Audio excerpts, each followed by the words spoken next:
It's time now for Countywide, a special presentation of Yavapai Broadcasting News. Join News Director Paul David and News Editor Philip Catalfamo as they talk with our community's leaders, newsmakers, and people in the know. You'll hear about the hot topics in Yavapai County that affect all our lives. And now here's today's Countywide. Hello, welcome back to another episode of Countywide. I'm your host, Philip Catalfamo. I want to thank you for joining me. On today's show, we're talking Fort Verde State Historic Park. My guests in studio today are Sheila Stubler of the Fort Verde State Park and Jeri Strande of American Legion Post 135. Ladies, thank you very much for coming in this morning. Yeah, good morning. Thank you. We've got a lot of stuff going on at Fort Verde. I mean, personally, myself, I'm not extremely familiar with Fort Verde. As I've mentioned on the show a couple times, I'm not from the Cottonwood area. I'm from California. Not a whole lot of state parks as beautiful as the ones here in Cottonwood, or much to that credit, a lot of former military bases. There's one in 29 Palms, but nothing like Fort Verde. So I'm going to ask you this from the very top. What is the history behind Fort Verde? Sure. Well, actually, it is one of the best preserved forts in the state of Arizona. So we have 4 of the original 22 adobe buildings still standing that you can actually go through. One of them is furnished as the main museum building, so it has displays, exhibits, and artifacts. The other homes are considered house museums. So you go through and they're all decked out just like they were 147 years ago. So originally the fort was 5 times the size. It was 55 acres, 22 buildings, and the fact that we have 4 of those 22 buildings still left that you can go through is amazing. I'm sure the soldiers back then, with the adobe walls, could never imagine that we're still walking through the same building. So, so literally, it is a historic park, and you can go through it. There's all kinds of displays and exhibits to see. We even have a dress-up area where you can get dressed up just like they did back in the days, and get your picture taken if you want to. Yeah. And it is an original historic site. So, literally, it was operated for 20 years, 1871 to 1891, and then after that, it closed and just sat vacant for a while because it was no longer serving its purpose. It was done. So literally, it sat vacant, and then they auctioned it off to the highest bidder. Mr. Wingfield came through, bought it for about $700. Oh. And then he sold off different parcels to different people. And the only reason we have the homes that are along Officers Row still is because families lived in those homes until 1970. So literally, if they hadn't lived in those homes, they probably wouldn't be there anymore. So, and then of course the museum building that we have now, that was actually used as a museum building from the 50s up until we became a state park. So it was almost like a combination of a residential area / historic park. You could call it that. It was the locals put forth the effort to make sure that the buildings and the whole property was protected. So, so literally in 1970, we became a state park with the condition that we remain a state park. So, and we're fortunate. So the adobe is still hanging in there. So. Well, most of the time when you get a state park, you've got a guy who's got a big plot of land and they want to leave and they don't know what to do with it, so they'll donate it to a museum or the state park that might be alongside. But you guys are a former military base and now a state historic park. So how did Fort Verde become a state park? Well, literally, as people are living in those homes in 1970, more people began coming into the area, and as more people come into the area, you have progress being made. Like more than one stoplight instead of a stop sign. So all of a sudden, what ended up happening was there was a threat of something happening to the property. So literally, some of the locals had heard that some of the property might be used for something else, whether it was a hotel or whatever it was in mind. So they went to the federal government to see if they could make it into a national monument, and at that time they said no. So then they went to the state park system, and so literally Margaret Hallett is the pioneer name. She made it possible where they donated to the state park for the deal of $1 2 of the properties, and then the rest is history. The state ended up purchasing for about $1 million roughly in repairs and everything, the rest of the properties in the land, which made it into a state park. So, but if it wasn't the effort of the locals, Margaret Hallett and different people who did donate property, we wouldn't be protected like we are today. So that's really cool that everybody kind of takes an initiative to go, this is an historic land. It needs to stay preserved so that people past this generation can come and witness it. And we have some great photos here. Can you explain to us what some of these pictures are? Sure. This building right here, this is formerly known as the Adjutant's Headquarters Building. And so literally this is our main museum building today. Now in this picture you see cottonwood trees, which originally the soldiers went down to the Verde River and they plucked cottonwood poles and they planted the poles so that they would have some kind of trees, because lumber was actually very scarce back then, and they didn't have a lot of tall trees. So they planted the cottonwood poles, and we've found out since then that cottonwood trees take about 200 gallons of water a day per tree to reach full maturity. So in about the last 10 years or so, we've opted to not replant cottonwood trees because they kept dying. And with the governor's water conservation initiative, we thought that'd be a better idea to plant something that's more water friendly using. So we do have ash trees instead. Okay. But that's what this picture is. So today, if you literally park over around this corner here, you have our parking lot, and you come inside, and then you can go inside the building, and that's the main entrance, and that's where you see all the different artifacts and everything. The building, the walls are made of adobe, and so the walls are anywhere from 8 inches to 21 inches thick. And what I like to think about is, you have the soldiers. I like to think about them mixing, when they first made those adobe bricks, back then you had a pile of dirt, you would take the rocks and sift out the rocks, take your dirt and make your brick, and here we are, the buildings are still standing. And although there's been a number of repairs made over the years, the fact that you can still walk through is pretty amazing. Yeah, that is insane. So this is just one of the buildings, and since we mentioned the trees and not having a lot of trees, there is a Hollywood myth out there, and the Hollywood movie myth is that all forts had a stockaded wall, which actually we didn't. Of the 43 forts in Arizona, not one of them had a stockaded wall. And that's in the movies when you see those giant wood walls covering the entire fort. This is not a real thing. That did not happen. No, well, not in Arizona. Okay. So in other places, I'm not going to speak to other places. Of course. In Arizona, we didn't have stockaded walls because nobody ever attacked the fort. Yeah. If there were raids, the raids were on the farmers because people needed food to stay alive. Right. So literally, so no stockaded walls. And since we're talking about Hollywood movie myths, there's also another one about the yellow kerchief. That was actually a John Ford thing. They had black and white movies, and so they needed to have a color that would stand out. So you see on Jeri's scarf right there. So literally in the movies that would show up as a light gray, and then when they transitioned to the color films, they just kept that on there, and next thing you know, it kind of gave birth to it. So. And what about this picture here? We've got a couple military men and some pioneer women. And yes, actually this is the surgeon's quarters, and this depicts here, we believe this is Ella Mearns, and I'm not sure who the other officers are, but you see there's the family dog right here. They even had family dogs. How about that? Then. So, and then they got a little hammock over here. So, so the surgeon's quarters, you actually had a post surgeon that was stationed there, and the post surgeon would take care of the patients. But a little bit of history, you didn't have to have a certificate to show that you were actually a real doctor. Oh, okay. Until like 1909, plus or minus a few years. You just had there. to be real confident in what you were saying, and if you could pass as a doctor, you were given the okay. Well, pretty much they were actually naturalists. They studied birds and plants and animals. Okay. And if you've heard of the Mearns quail or the Coues deer, Dr. Mearns and Dr. Coues were actually doctors, post surgeons that were stationed at Fort Verde. Oh, wow. And if Dr. Mearns hadn't studied all the plants and everything else, we wouldn't have all the specimens that we have today, because he would literally send his reports back east, and that's how they had like literally thousands of specimens, thanks to him studying everything while he was out here. So, so literally science and history and everything is all hand in hand when you go through the fort. So all you needed was a confident tone, and you can become a doctor in the 1800s. So we've still got a lot to talk about. We've got Victorian Christmas coming up. We've got candlelight tours and a beautiful flag disposal ceremony that we will break down on the other side of this break. You're watching Countywide. Don't go anywhere.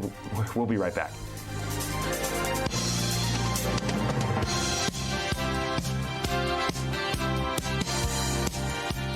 Feng Shui artistry, the oldest form of development planning, today known as the art of placement. For 26 years, master Feng Shui educator, practitioner, artist, and author Caroline Patrick Bournet has used ancient rules of environmental, physical, and spiritual harmony to support clients' health, knowledge, creativity, and success. In mapping your home, you'll understand yourself. Better living is the gift of a lifetime. Change your life one room at a time. Schedule your Home Therapy 101 consultation today.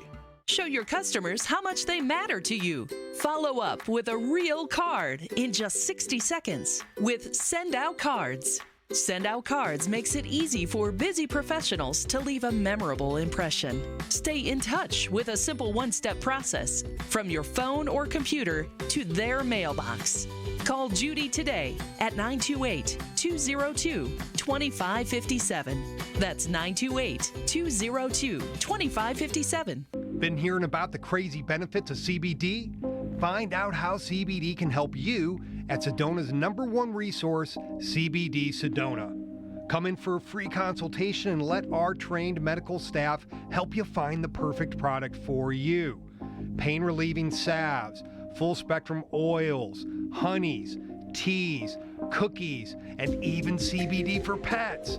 Ready to feel fantastic? Come on by CBD Sedona today.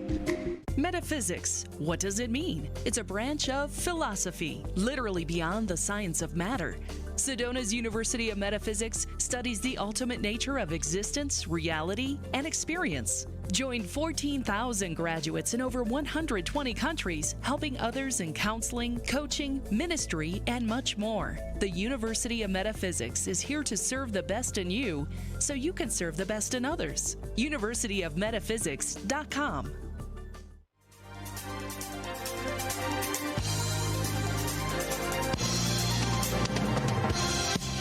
I want to welcome you back here on Countywide. I'm your host, Philip Catalfamo. I want to welcome you back. My guests in studio today, we're talking Fort Verde State Historic Park, Sheila Stubler of Fort Verde, and Jeri Strande of American Legion Post 135. If you just missed the first segment, we were talking about the history of Fort Verde. We have some beautiful pictures here of the buildings before all the current stuff we have now. But Fort Verde hosts, it's almost December. I know a lot of people love to skip over Thanksgiving, but we're still in November. Unless you go to Walmart, then it's clearly December. But we're getting very, very close to Christmas time, and Fort Verde hosts Victorian Christmas.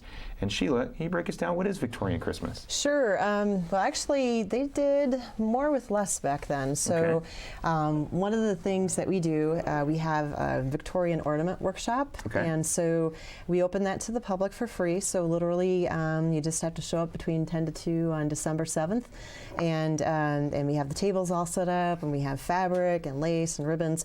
And so literally, say if you were living out here 147 years ago, and well, the woman anyways, the dresses they had, if you couldn't use your dress anymore, whatever fabric you had, they used everything to the T. So literally, this is a tussy-mussy, a little decoration, and so it's got the fabric and it's got the ornaments on top. And what they do is you put candy or nuts on the inside, and you would decorate it. Historically, when you look at the pictures of the old Victorian Christmas trees, they had candles on their tree, but nowadays we don't do that because you don't want to burn your tree down. Little dangerous. Little dangerous now. Yeah. And but literally, they did different things back then. We brought in some different articles where it talks about some of the soldiers and what a Christmas day might have looked like for them. And in one of the articles, it refers to how they actually had oysters brought in from Galveston. Yeah, I thought that was fascinating. I don't know where these guys are finding oysters, but apparently in Galveston, there's a nice plethora of oysters in the 1800s Apparently for these guys to so. eat for Christmas. Apparently so. And then they did, they made the best with what they had. There's stories about how they had not roasts, but you had turkeys or different things. And they celebrated as much as they could, because if you think about it, most of these soldiers were from back east. They served in the Civil War. When the Civil War was done, then they enlisted in the military. So they came out here and they did the best they could with what they had to celebrate being away from what was technically their home. So I love Christmas time. Christmas time is my favorite time of the year. I'm actually born on Halloween, so I'm technically born on a holiday, but I absolutely love Christmas time, and this stuff like this gets me very excited for the fall season or the December season. You also brought some other stuff in here, which I think is absolutely fascinating. We've got some playing cards here. These are a reproduction, but very time accurate, and a little heavier cardstock than I thought they were going to be, to be honest, and they're a lot bigger than I initially thought they were going to be as well. But some pretty good playing cards, and we have some old money, again, or repurposed. They can't hang on to this, but it's really interesting. I love history, and first of all, the $2 bill, which is now a rarity, was probably very, very common in currency back in the 1800s. You've got is that John Adams on the bill there? I'm not sure. I'd have to get my progressives on. I have no idea who that is. It's not George Washington. I know that for a fact. But you've got the $1 bill here, and it's changed so much.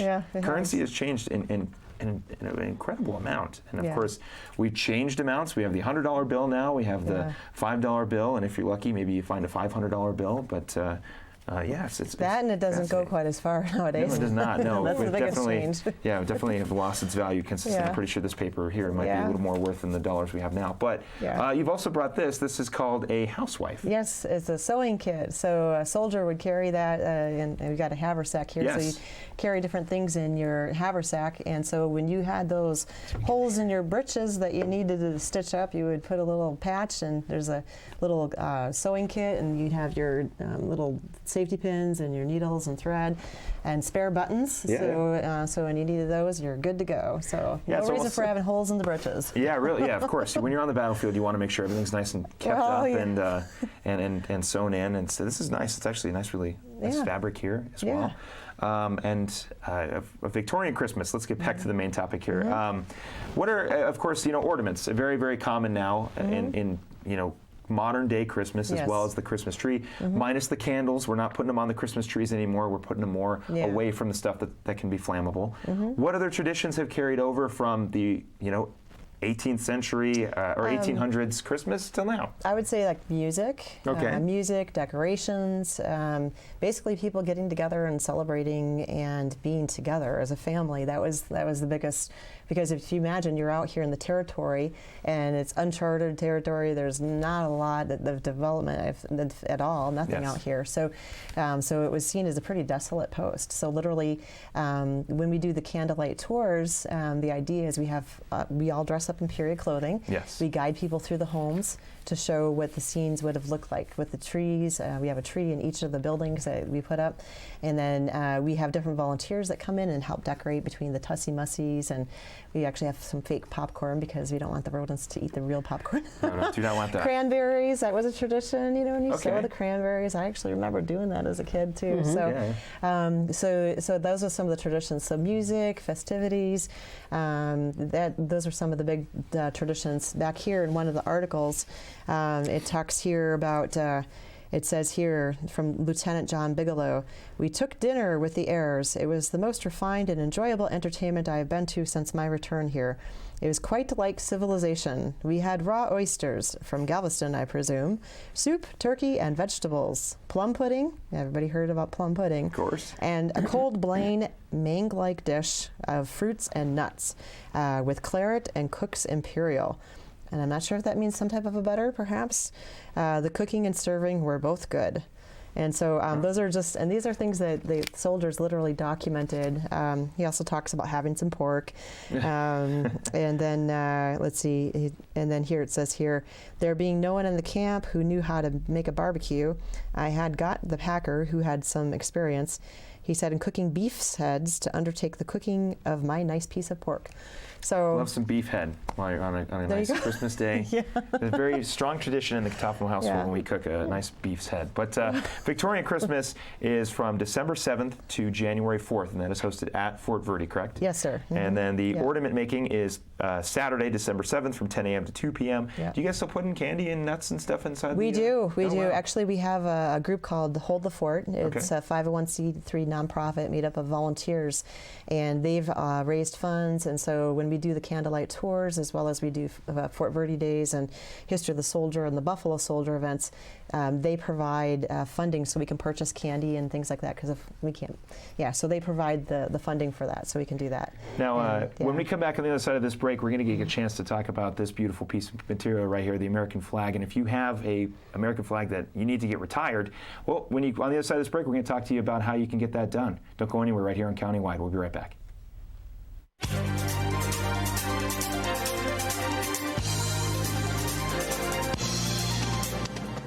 Parents, you know as well as I do, there's nothing more important than your children.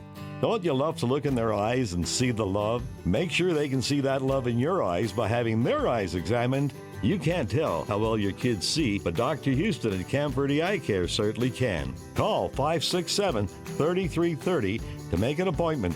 You'll be glad you did. Camp Verde Eye Care at 567-3330. They really do care. Hi, this is Michelle and I welcome you to Sedona Paint Centre. We are here to help you find the perfect color scheme and product for your home and business.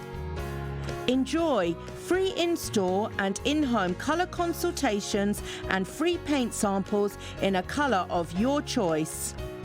As a special offer to you, just mention this ad and save an extra 10% and enjoy 30% off store-wide. Turning your real estate dreams and goals into reality, I'm Claudel Johnson with Berkshire Hathaway Home Services. For more than 7 years, I've helped both real estate buyers and sellers put me and my team's extensive knowledge of the Sedona and Verde Valley area to work for you. Come see a 4-bedroom, 2.5-bath, single-level home with a pool at 50 Sedona Street. You'll love the Sedona Red Rock views from this VOC area home. We turn your real estate goals into reality. Claudel Johnson at Berkshire Hathaway Home Services of Arizona. My mother was always very familiar with her neighborhood, but one day she stopped at the stop sign for much longer than usual. And she didn't know whether she should go forward or turn, and she wasn't even really sure where she was at. It was very unsettling for her. I felt so much better after my son told me, "Mom, I don't want you to worry or be afraid. I'll be there for you, and we'll figure it out."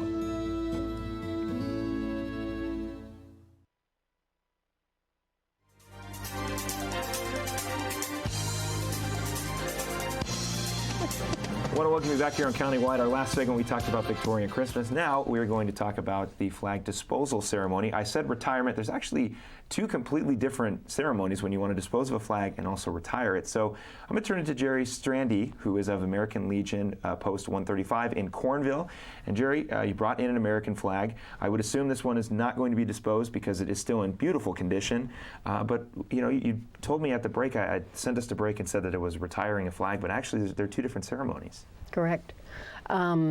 Actually, what we will be doing with Sheila out at the fort on the 16th, we'll actually be doing a flag disposal. And throughout the year, people will turn in flags that have flown and they're no longer serviceable. Mm-hmm. With the wind around here, we see an awful lot of damaged flags because the wind has just literally torn them apart. Right. So that's what we will be doing. We will actually do a flag disposal. But as I was saying, if you have a flag that serves as something that has been around for a long time and you want to continue to preserve it, then we would actually do a retirement. Okay. And leave it as an honor to an organization. Now, is there, okay, so let's say I buy a flag at Walmart and it flows for maybe a year and a half and I go, okay, you know what, I want to change out the flag, either get a new one or just put up a completely different flag. Is there a requirement? Is there sort of a checklist that the flags have to hit to go through the flag disposal ceremony? Or is it like if you've got an American flag and you want to dispose of it, this is the way to do it regardless of the condition? Yes, absolutely. Actually, a lot of the flags, like I say, because of the wind here, you will probably be lucky if you can run that flag for 6 months. Okay. If it's a flag that is on a flag pole in the open, 6 months is about the length of that flag because of the wind here. But anybody who would like to dispose of a flag, yes, just turn it in to us. And sometimes, unfortunately, a lot of people don't understand the flag requirements, which I brought you a copy of. Fantastic. And a lot of people on the death of a veteran, they receive a flag. They all receive a flag, and it's considered a casket flag. And they'll say, gosh, I don't know what to do with this flag. And sometimes they will actually donate them to our post, which we do currently have a flagpole ourselves. And we will fly that flag for them, and then usually return it to them so that we can retire the flag for them. Very nice. And the ceremony is taking place November 16th from 11 a.m. to 12 p.m. And go if you got a tattered flag, a flag that you no longer want to use, if it's got holes in it or if it's just been ripped up, like Jeri said with the winds here, go take it to that disposal ceremony, get it properly disposed of, and go hang out at American Legion 135 in Cornville. So we've just got a couple seconds here. Just want to quickly, Sheila, how can people get involved with Fort Verde? Literally walking through our front door, giving us a call at 928-567-3275, or they can just stop by, and we match volunteers with their skill set, what their interests are. So if they wanted to greet people at the front desk, help out with replacing our white picket fence that always falls apart, or help out with the flag ceremony that's coming up on the 16th, and just volunteer, they just show up and just let us know. All right, flag disposal ceremony November 16th, candlelight tours December 6th, 7th, 13th, and 14th, and the Victorian Christmas December 6th through January 4th. I got to wrap it up here, ladies. Thank you very, very much for coming on. Thank you for bringing all this great material. And in the words of Paul David, our news director, we'll talk to you again next time.